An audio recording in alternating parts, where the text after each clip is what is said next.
भूषणाची काव्य रचना अशी आहे, तो सांगतो औरंगजेबाने फक्त म्हणावं की माझ्या दरबारातला कोण शिवाजी राजावर चालून जायला तयार आहे, की ते सगळे सरदार म्हणायचे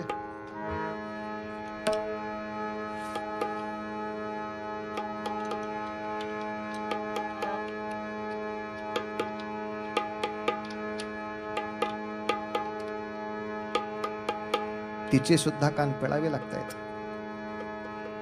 तीही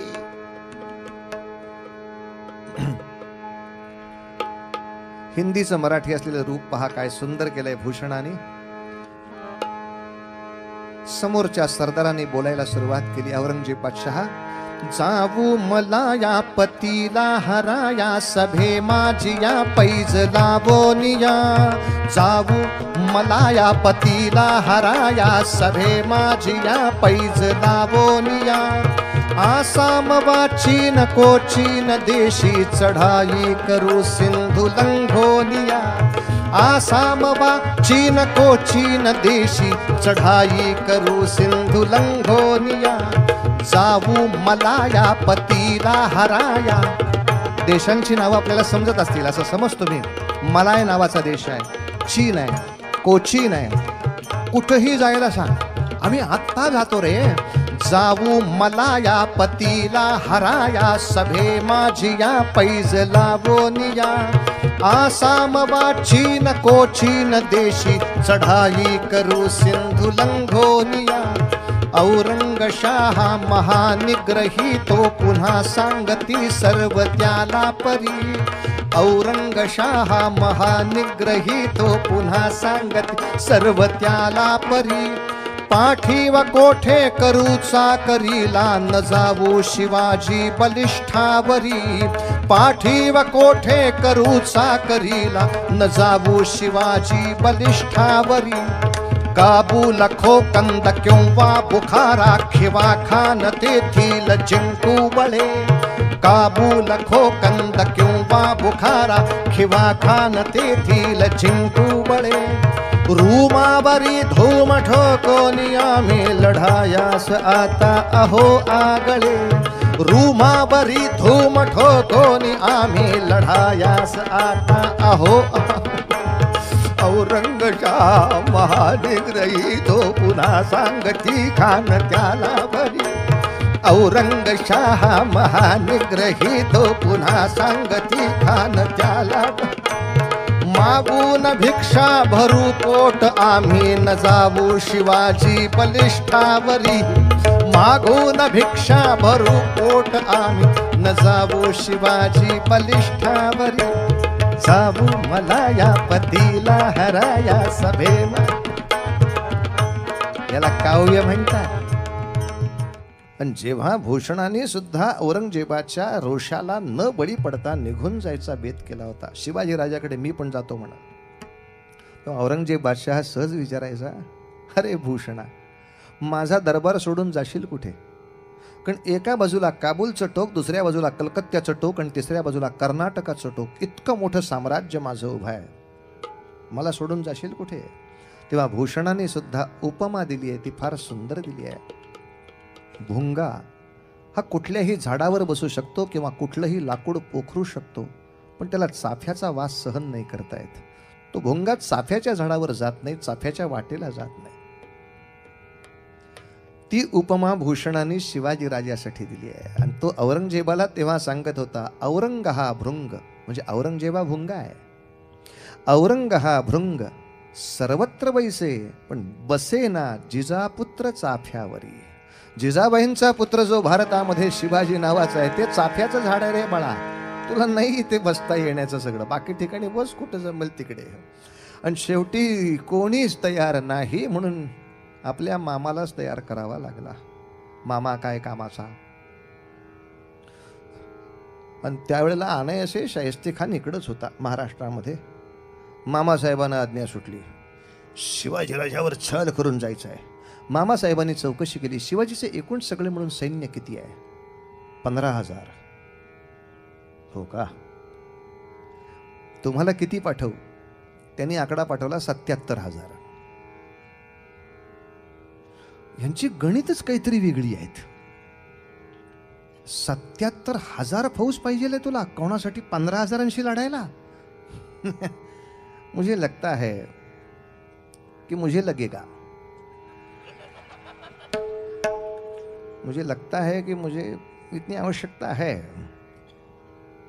आणि मी आता महाराष्ट्रामध्ये जाणार, त्या हिंदवी स्वराज्यात जाणार, म्हणजे किती ओसाड मुलकामध्ये जाणार, ओल्ड ऑर्थोडॉक्स सगळा देश. मला कसं गुलाबांमध्ये राहायला आवडतं. मग एक 700 गुलाबाच्या कुंड्या पाठवा युद्धासाठी. म्हणजे मी जिथं राहीन तिथे वृंदावन गार्डन करून घेईन ना.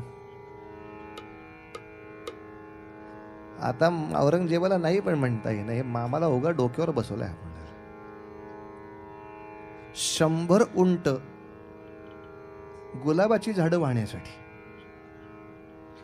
उंट हा महत्वाचा विषय नसतो, त्याच्या मागे त्याचा नोकर आला, त्याला सांभाळणारा आला, त्याला खाऊ घालणारा. एका उंटाबरोबर 4 माणसं येतात. इतकी माणसं फुकटची खाणारी तोंड वाढवतोय, तर दिल्ली पॅकेज म्हणून किती खायचं? की औरंगजेबाला तो प्रश्न नाही. ठीक आहे, माणसं पाठवतात, का वाटेल ते मागतोय. हा एक 400-500 तोफा. आता कशाला तुला 400-500 तोफा पाहिजे मामया?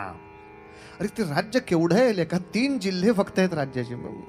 मुझको लगता है पुढचं नको, एक जेवढे जमतील तेवढे 100 तरी तोफा पाठवाच. आता 100 तोफा म्हणजे प्रत्येक तोफेला किमान 4 बैल ओढणारे, त्या बैलांना सांभाळणारे दोघं, त्या तोफेच्या मागे दारू गोळ्याचे पेटारे घेऊन जाणारी 6 माणसं पर तोफ. एवढं सगळं तुला पाठवू. हो. आणि हे सगळं घेऊन तू स्वराज्यात जाणार. शिवाजी राजांचं काळीच काय चरकून जात असेल. आत्ता कुठे माझं स्वराज्य नावाचं पोर बाळसं धरतंय, तोवर त्याच्यावरती एवढ्या मोठ्या संख्येचा वजनाचा वरवंटा फिरतोय. एका क्षणात फौज फक्त 77,000, त्याच्यावर असणारी जनावरं, त्याच्याबरोबर असणारे नोकर चाकर, त्याच्याबरोबर असणारे बाकी सगळे बाजार बुणगे, हे बघता 1,00,000-1.5 लाख लोकांचा अचानक लोंढा आता राज्यात घुसणार. सगळ्या गडावरती आता बैठक बसली आहे. का? शाहिस्ते खान नावाचे प्रकरण आहे, त्याचं काय करू? हे लाल महालातच बसले हो, जिथं गणपती अथर्व शीर्षाचा जागर व्हायचा तिथं हवा में उडता जाये. आणि ते लाल दुपट्टा मलमल का काय चाललाय, फलफल काय चाललाय, भडभड काय चाललाय, सगळी नुसती नाच गाणी दारूबाजी मध्ये अख्खा सगळा लाल महाल बुडून गेला. 1,00,000 फौजेशी सामना करावा अशी काही ताकद नाही. आणि अचानक डोक्यामध्ये सक्तीशी वीज चमकली. लाल महालाच्या बागेवर काम करणारा माळी राजांना भेटायला आला. माळी बुवा काय इकडं आलात? मळ्यात काही काम नाही का? कतलं डोंबल्याचं काम? अरे आपण असताना तुळस होती, जास्वंद होती, हे होती, हे येडं नुसतं गुलाबाची बाग लावून बसले तिथं. तिथं करायचे काय? काठे का पैसे का गुलाब काढायचे गुलकंद करायला? माळी बुवा जाम फौज आहे नाही. आणि एकच वाक्य माळ्याचं ऐकलं. राजा कशाला काळजी करतोयस? काय आजगरासारखी फौज पडली आहे. ह्या टोकाचं ह्या टोकाला माहित नाही, कोण आज शिरून गेला तर कोणाच्या बापाला कळायचं नाही. कर काय करायचं? देव कोणाच्या मुखात न बोलेल त्याचा नेम नाही. हाच एकमेव सगळ्यात सोपा उपाय, एकमेव सोपा. कारण एकेका सरदाराला किती मारणार? त्यातला एक सरदार ठोकला होता शिवाजी राजांनी, त्याचं नाव सहज सांगून जातो, ओघात माहिती आहे सगळ्यांना. कारतलब खान नावाचा एक सरदार होता. त्या कारतलब खानाला जवळजवळ 20,000ची फौज दिली होती शाहिस्ते खानानं. कुठं जायचं म्हणजे कोकणात जायचं. कोकणातल्या सगळे आरमारी ठिकाणात ना अशी ढिशक्याव करून शिवाजीराजाची सगळी ठिकाणं मारून टाकायची. त्याला कोण अरण्य पंडित भेटला होता. तो म्हणला आपण कोकणात उतरायला एक सोपा मार्ग आहे. कुठला? लोहगडला जायचं आणि अणुस्कुरा मार्गे तुंगारटण्यातनं उंबरखिंडीत उतरायचं. कोणाच्या बापाने ह्याला रस्ता शिकवला. म्हणले हे सगळे म्हणजे आरटीओवरच बसवायला पाहिजे असली एक एक माणसं. म्हणले हा धरून हा बहुतेक ह्यांच्यातलाच कोणतरी माणूस याला चकवण्यासाठी गेला असावा. सगळ्यात अवघड कोकणात उतरायचा रस्ता त्याने दाखवला होता. आणि अशा वेळेला ती रायबाघन नावाची मिरजेची ती बाई पण होती त्यांच्या सैन्यात. तो 20,000 फौज घेऊन वेढा उंबरखिंडीत पोचला. तो पोचण्याआधी शिवाजीराजांनी सगळ्या बाजूनी तोफा बंदुका लावून उंबरखिंड अशी पक्की करून ठेवली होती. कोणाच्या बापाला आमच्या इथनं कोकणात उतरायला रस्ता देत नाही आम्ही, तुला काय दिन का काय. आणि उंबरखिंडीच्या युद्धात अक्षरशः पुन्हा एकदा गणित एकच, गेलेले 20,000 2% परत पाठवायचे. परत येणारा 2,500-3 हजाराचा फक्त सैनिक जमा होता, बाकी सगळा फौज फाटा मारला. इतकंच नव्हे तर त्याच्याशी तह करताना सांगितलं राजांनी, कारतलब काय, कोकण मारण्यासाठी जेवढा खजिना आणलायस तेवढा सगळा हित सोडायचं आणि बाहेर व्हायचं. आणि शाहिस्तेखानाला जाऊन सांग म्हणा, हित पाय ठेवायचा असेल कोकणामध्ये तरी कणावर सुद्धा पाय ठेवता येणार नाही. कोंकण हित पाय नाही ठेवायला कोणाला देणार मी. तो मार खाऊन गेला होता. आणि शाहिस्तेखानाने आणखीन एक प्रत्यय घेतला होता शिवाजीराजांच्या पराक्रमाचा. तो म्हणजे तो पुण्याला राहून आसपासचे किल्ले बघत होता. कुठला जिंकूया, कुठला जिंकूया, कुठला जिंकूया. हे दिल्लीकडे राहणारे सगळे असल्यामुळे उत्तरेकडचे सगळेच गड चपटे आहेत, फार उंचीचा गडच नाही. म्हणजे तिकडच्या आलेल्या माणसाला पुण्यात म्हणजे पर्वती म्हणजे सगळ्यात उंच किल्ला वाटतो त्यांना. काय उंच आहे नाही किल्ला, अरे गाढवा हा कुठला उंच, प्रतापगड बघ की एकदा जाऊन, तिथं गेल्यावर बहुतेक यायचीच नाही ते. ही उंची त्यांना बघायची सवयच नव्हती. काय घेऊया, त्याला चाकणचा किल्ला दिसला, डोंबल. त्या चाकणचा किल्ला कुठला, ती गडी होती. आणि फिरंगोजी नरसाळा तिथं वीर. या पठ्यानी एवढी मोठी फौज घेऊन चाकणला वेढा घातला. आणि चाकणची गढी आतमध्ये 600 माणसं घेऊन फिरंगोजी नरसाळा पुन्हा एकदा 600 विरुद्ध 15-20 हजार असा लढत होता. तोफांशी बंदुकांची लढत होता. किती दिवस झुंज चालावी महाराज, आपल्याला ऐकून आश्चर्य वाटेल. शाहिस्तेखानाच्या सैन्याला चाकण 56 दिवस युद्ध करून जिंकावं लागलं. एक 600 लोकांचा किल्ला 55 दिवस लढवावा लागतो. काय त्या शाहिस्तेखानाचं नाक शिल्लक राहिलं का काय राहिलं. पण हा बेत छान होता. सगळे आजगरासारखे पडलेत, खाऊ पिऊ मजा करू, पलीकडे येते काय बंबलायला. कोण कुठं जाते कळत पण नाही. माळी काम तुझ्यावर आहे. म्या काय करायचं, एक काम करायचं. लाल महालात जायला सगळ्यात मोठा रस्ता एकच आहे, म्हणजे मुख्य दरवाजा. तिथनं जाता येणार नाही. पण महालामध्ये जायला आणखीन एक वाट मला वाटतं आपल्या वाड्याच्या मागं पण आहे की रे, ती मोतपाकखान्याकडे जाते भाईजी, किंवा त्याच्यापेक्षा वरती खिडक्या आहेत की. खिडकीतनं कसं जाणार का, खिडकी काढूनच ठेवतो की. फॅब्रिकेशनच आहे ते. मीच तिथं आहे ना जी, ते खिडकी काढून ठेवतो की तुमच्यासाठी. तुम्ही फक्त कवा येताय सांगा, खिडकी खाली तुम्ही वर. शाहिस्तेखान काही फार मोठा नाही लागून गेला राजे. आणि काय बेत ठरवला महाराज. हो हो हो हो हो 200 माणूस घेऊन 1,00,000 फौजेला हरवायचं. याला म्हणायचं गणपतीची बुद्धिमत्ता. उंदराने गणपती हल्ला पाहिजे. माऊस हाला हाऊस. एवढी मोठी शक्तीची मला गरजच नाही. एवढ्या अशा 200 लोकांनी शाहिस्तेखानावरच जर हल्ला केला तर त्याला या 1,00,000 फौजेचा निरुपयोग कसा आहे हे जाणवेल.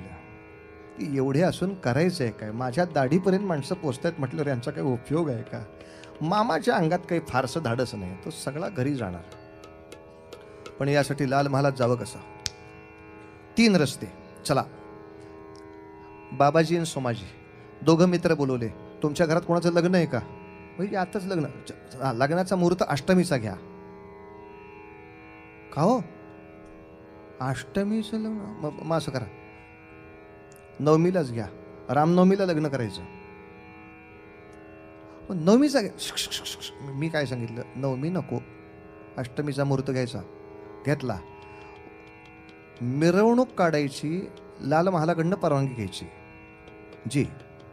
ढोल ताशे वाजंत्री आणि चौघडा हे घेऊन अष्टमीच्या संध्याकाळच्या वेळेला लाल महालाच्या गोरज मुहूर्तावर तिथं जायचं. नवरा नवरी व्हराड घेऊन वराडामध्ये 40 आमची माणसं राहतील, 40 इकडे येणार आहेत तुझ्या बरोबर. ठीक. लाल महालाला काम होऊन माणसं बाहेर पडेपर्यंत वाजंत्री वाजवत दारातच राहायचं. ही तर कशा ऐकावं रे माणसांनी.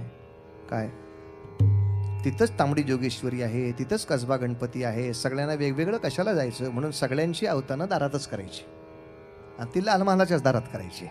तिथं वाजंत्री चौघडा माणसं दार उघडून बाहेर येईपर्यंत वाजत राहायला पाहिजे, म्हणजे आत काहीही आवाज झाले तर बाहेर ऐकू येणार नाहीत. यासाठी एक लग्नाचा बँड बाजाच लावून ठेवला होता तिथं. तुम्ही लग्नाचं वराड घेऊन जायचं. बाकी 4 तुकड्या करा. राजगडाकडनं येणारी 1 तुकडी. ह्या तुकडीनं आत घुसताना राजाची खडानखडा बातमी बघा. 4 ठिकाणी कोणाचे पहारे लागलेत यांची नावं गावं सगळ्यांना माहिती आहेत. आता इकडून येणाऱ्या माणसाने तिकडच्याच नाव सांगायचं. आता 1 लाख अंतरावर राहणारा माणूस तसाही कोणाला माहीत नसतो. इकडं आलं की म्हणायचं घाडगे सरदाराची माणसं होतची. घाडगे नावाचा सरदार हे याला माहिती आहे. मग इकडं कशाला होता? रात्रीच्या गस्तीला गेलो होतो, दुपारचा परत आलो. असं म्हणून दुपारच्या वेळेला राजगड मार्गाने दोघांनी घुसा, कोंडाणा मार्गाने दोघांनी घुसा आणि काम झाल्यानंतर सगळ्यांनी कोंडाण्याच्या दिशेनं पळायचं आहे. पुणे मध्ये आहे, सातारा एका टोकाला आहे आणि सिंहगड दुसऱ्या टोकाला आहे. मध्ये पुणे येत आहे. साताऱ्याकडनं येणारी 1 फौज आहे आपली, कोंडाणाकडनं येणारी 1 तुकडी आहे. या सगळ्यांनी मिळून लाल महालात आपण काम करायचं आहे. काम झाल्यावर सगळी तुकडी फक्त कोंडाण्याकडे जाईल. Mission over. सगळेजण मला लाल महालापासून एकेका चौकाच्या टप्प्यावर असलेले पाहिजेत. बाकीचे माझा घोडा लाल महालाच्या पलीकडच्या 2 बाजूला तयार असेल. दुपारच्या वेळेला सगळे आलेले असतील. संध्याकाळच्या वेळेपर्यंत आपण लाल महालात घुसणार. सगळे म्हणले महाराज तुम्ही? अर्थात मी स्वतः घुसणार. का? लाल महालाची माझ्या इतकी कोणालाच माहिती नाहीये. आमचं बालपण तिथं गेलं असल्यामुळे तिथल्या महालाची खडानखडा बातमी मला फक्त आहे. माझ्याबरोबर बाजी यसाची 4 लोक राहतील. 10 जण महालात घुसतील. बाकीच्या लोकांनी महालाच्या बाजूने सगळा वेढा पक्का ठेवायचा आहे. आणि खरंच आपल्याला सांगतो हे किती अवघड होतं माहिती आहे. याचं वर्णन बखरकरांनी असं केलंय की दुसऱ्या कुठल्याही मार्गाने लाल महालात जाणं म्हणजे नाकात न कळता काडी जाणे इतकं अवघड होतं. एखाद्याकडं भांड दिलं तर लपव म्हटलं तर असं लपवता येतो इकडं. पण एक सूद द्यान सांगा, नाकात लपवून ठेव. ते आसपास आलं तरी हुळहुळतो हो. आणि मग माणसाला जितक्या वेगाने शिंका येतील तितक्या वेगाने बंदुकीतनं गोळ्या येऊ शकतात. कुठल्याही क्षणी संशय आला तरी. अजस्र अशा 100 तोफा लाल महालाच्या सगळ्या भोवती आपली अजस्त्र मुख पसरून उभी आहेत.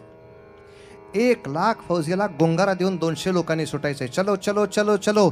आपुल्या स्वामीच्या साठी संसार न ओळखणारे, आपुल्या स्वामीच्या साठी संसार न ओळखणारे, आपुल्या या राजासाठी.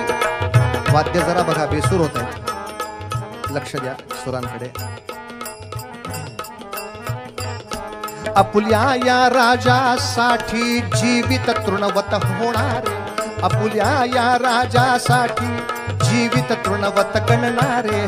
पाठीशी उभे ते होते मावळे मराठी प्यारे, पाठीशी उभे ते होते मावळे मराठी प्यारे. योजना तयातून झाली हो, योजना तयातून झाली, खिंडी खोऱ्यातून झाली, आली ती सेना आली, अश्वासही झाला ठावा, धाडसी गनिमी ठावा, अश्वासही झाला ठावा, धाडसी गनिमी.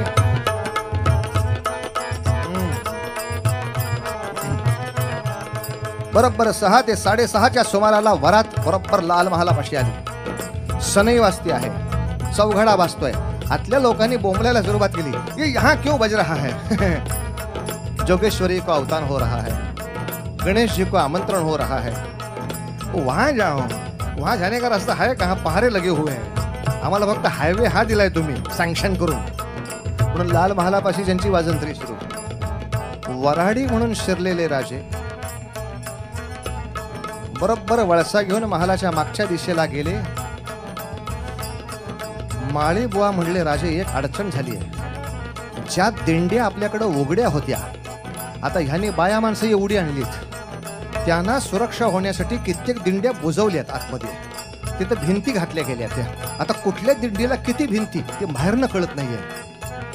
आता आत घुसायचं आणि थोडंच जायचं, जे सापडेल ते सांगता येत नाही काय असेल. पण जमलं तर गच्चीत खिडकीत जात नाही का? नको. खालचा दरवाजा फोडून राजे आतमध्ये शिरले. मात्र खरंच गडबड अशी होती की एखादी दिंडी बघावी, ती उघडून पलीकडे जावी तर थोडीशी बांधकामं केलेली असायची.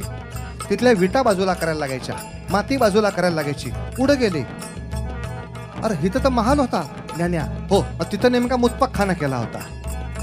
आणि सगळे झोपले असतील असं वाटलं होतं. पण काही आचारी जागे होते, काही भांडी घासत होते, काही बाया तिथं बसलेल्या होत्या. सगळे विचित्र होतं का रे बाबा. आता काही पर्याय नव्हता कोणालाही. काही आचारी होते ते तिथल्या तिथं गारत केले. जे मिळतील ते तलवारी खाली सुटत गेले. इतक्यात एका बाईनं वेडेपणा केला. तिनं किंकाळी फोडली आणि होती ती समई विजवली. आता त्याच्यापेक्षा मेला अंधार करून बसली बाई. मग जे 7 दिशे तलवार फिरली, पर्याय नव्हता. बाईच्या खांडोळ्या उडाल्या. तिथली दिंडी फोडून आतमध्ये घुसायची वेळ आली. आणि मग तिथं जे सगळे बाकीचे बायान खोजे बसले होते, प्रत्येकाच्या नरड्याला फक्त तलवार लावली राजाने. दासीला पुसते खडग, दाखी वखान तो कोठे. दासीला पुसते खडग, दाखी वखान तो कोठे. नोकरास पुसते खडग, दाखी वखान तो कोठे. स्वप्राणाच्या भिंतीने, स्वप्राणाच्या भीतीने, पर्यंकी तावती बोटे. स्वप्राणाच्या भीतीने. प्रत्येक जण बिचारा रडते. हो, शास्ता खान कहा है? शास्ता खान. बरोबर पत्ता कळत चालला होता. पण त्या बाईच्या किंचाळण्यामुळे गोंधळ झाला. माणसं जागी झाली. माणसं जसं जागी जायचं तसा गलका वाढला. गलका वाढल्यावर आवाज वाढला. शाहिस्ते खानाचा पोरगा जागा झाला. पोरगा हाती तलवार घेऊन निघाला. 7 दिशेचा पहिला वार बसला. शास्ता खानाचा पोरगा गादीवर आडवा. कल्पना अशी झाली की बहुतेक शास्ता खान मारला गेला. अंधारात काहीच कळत नव्हतं. एवढ्यात तानाजी बोलला, राजे शास्ता खान नाही मारला गेला. का? शास्ता खान लई म्हातारा आहे. हे सगळ्या काळ्या दाढी माशीचा माणूस आहे हा. शास्ता खान का है? एक काम करा, आपली 2 माणसं पाठवून नगाराखान्यावर नगारा वाजवायला लागा. म्हणजे या बाया किंचाळतायत त्या कोणाच्या बापाला ऐकू यायचं नाही. यांचं किंचाळणं पहिले थोबाडा बंद करायची. आणि शेवटचा महाल दाखवला. हे कडे त्या महालात शाहिस्ते खान आहे. त्या दारावर पाय देऊन ते धणकन दार पाडलं. या गलक्याने शाहिस्ते खान आधी जागा झाला होता. कोण? त्याला दरवाजा फुटलेला दिसला आणि नरसिंह आलेला दिसला. फक्त खांब फोडून नरसिंह कसा येऊ शकतो?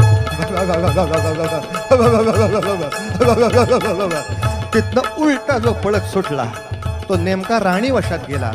त्याची कल्पना हीच होती, स्त्रियांना राजे त्रास नाही देणार. पण आता बायांच्या मागे लपणार असशील तर तुझा पराक्रम आणि शेवटी बायांचा मृत्यू याला मला पर्याय राहणार नाही. जनान्याच्या बाजूने शास्ता खान पळाल्यावर राजाने तसा त्याचा पाठलाग केला. जनान्याच्या आसपास असणारे सगळे पडदे वरपासून खालपर्यंत चिरले. हा लपायला नाही पाहिजे कुठं. एक ठिकाण नाही लपायला, शिल्लक राहिलं पाहिजे.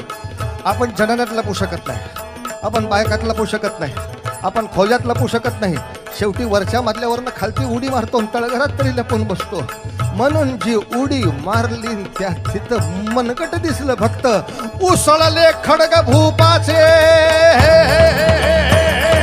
हर हर हर हर महादेव. जी तलवार उपसली, ताळदिशी वार केला. उसळले खडग भूपाचे, ते दैव चक्की खानाचे. तुकडे उडले बोटांचे, ध्वनी उठला धावा धावा धावा धावा धावा धावा. धाडसी गणेमी कावा, धाडसी गणेमी कावा. 3 बोट उडाली. शास्ता खान खाली पडला. राजांनी ताल महालाचं दार उघडायला सांगितलं. चला सगळे बाहेर. बाहेरचं सैन्य जमा झालं होतं. नगारा का वाजतोय? तोपर्यंत वराड निघून गेलं. वराड निघून गेलं. नगारा का वाजतोय? आणि राजाच्याच लोकांनी दार उघडून सांगायला सुरुवात केली, गणी माया था, गणी माया था. खान साहब पर हमला हुआ है, खान साहब पर हमला हुआ है. खानाला बघायला हिकडची माणसं हिकडं हे बाहेरच्या रस्त्याला जायला लागले. पुढच्या चौकात कोणी विचारलं क्या हुआ, ये क्या हुआ, खान साहब पर हमला हुआ है. ती माणसं बघायला पुढं हे ह्या रस्त्याने इकडच्या बाजूला चाललेले. होता होता होता पूर्ण शहर सोडलं, घोड्यावरती बसून कोंडाण्याला खाड खाड गेले. तेव्हा यांच्या लक्षात आलं सांगायला आलेलेच नव्हते का काय ते बहुतेक.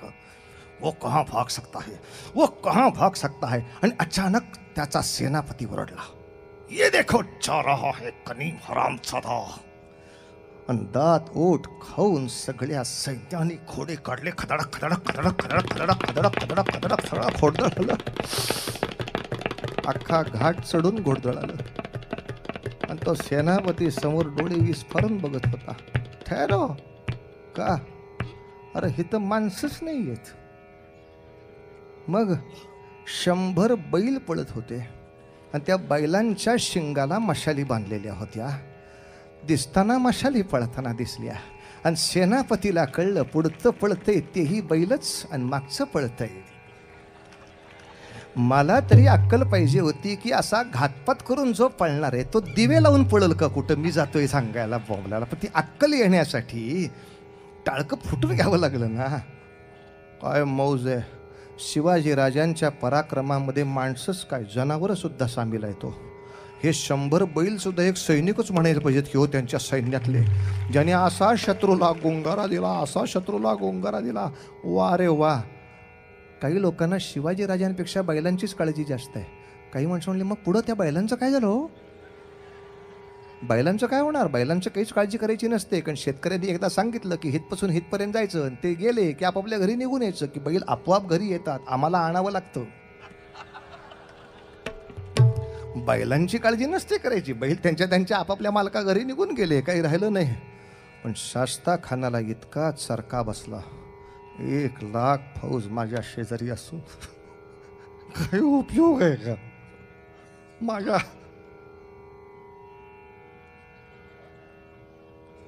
तीनच बोटं कशी गेली. त्यांचाच सरदार सांगत होता देवाने बरोबर केली शिक्षा. का, तुम्ही औरंगजेबाला हीच 3 बोटं दाखवली होती ना. काही मोठा माणूस नाहीये, एवढा सत माणूस शिवाजी एवढा शस्त्र आहे. त्याला पकडून आणीन की 3 महिन्यामध्ये म्हणून 1 2 3 तेवढी 3 बोटं काढून घेतली. म्हणले शिवाजीने तुमची काय यायची ती, ह्याच्या नादी नका लागू. आणि नाव शास्ता खान सार्थ केलं. शास्ता म्हणजे शासन. घमेंडीत गेल्याचं शासन शास्ता खानाला मिळालं आणि डोळ्याचं पारणं फिटलं महाराष्ट्राच्या. 1 लाखाची फौज गाशा गुंडळून दिल्लीकडे निघाली. आता नाही राहायचं इथं. सगळे म्हणत होते अहो शिवाजीची एवढी काही फौज मरणार हो. अबे सगळ्या शिवाजीची फौज नसली तरी शिवाजी आहे त्याच्यामध्ये का, तो कुठल्या रात्री येऊन तो कळतोय का आपल्याला. आणि शास्त्री खानाची पक्की खात्री झाली होती त्याला कुठली तरी चेटूक वश आहे. कारण तो सगळ्यांना सारखं सांगायचा तो भिंत फोडून येत, मी भिंतीत नाही येतो. कारण त्याने ते बघितलं होतं. त्याला दार उघडून येतो ही कल्पना डोक्यात नव्हती. तो तळघराच्या स्लॅबमधनं येतो, तो भिंतीत तो कुठनंही येऊ शकतो. माझ्यावर भरोसा राहिलेला नाही. पण लोक म्हणले जो कुठनंही येऊ शकतो तो मग दिल्लीला नाही, दिल्लीला ते दिल्लीचं बघून मी आत्ता मी इथं थांबत नाही. शाहिस्ते खान अंगाचा कापरा लागलेला महाराष्ट्रातून निघून गेला. माणसं वेड्यासारखी बघत होती. औरंगजेबाला जेव्हा बातमी कळली तेव्हा असा डोक्यापासून पायापर्यंत पेटला होता औरंगजेब. माझा मामा, त्याचा बनवला मामा, हा शिवाजीचा कारनामा, काय करूया शिवाजीचं, उद्या ठरवूया. आता ठरवण्यासाठी डोकं सुद्धा शिल्लक नाही, इतका सगळा दरबार चाट झाला होता. आणि त्याच दिवशी हा हल्ला पूर्ण करून राम जन्माचा दिवस आनंदाने साजरा करायला राजे कोंडाण्यावरती उभे होते. श्रीरामरायांना वंदन करून रामनवमीचा उत्सव साजरा करत होते.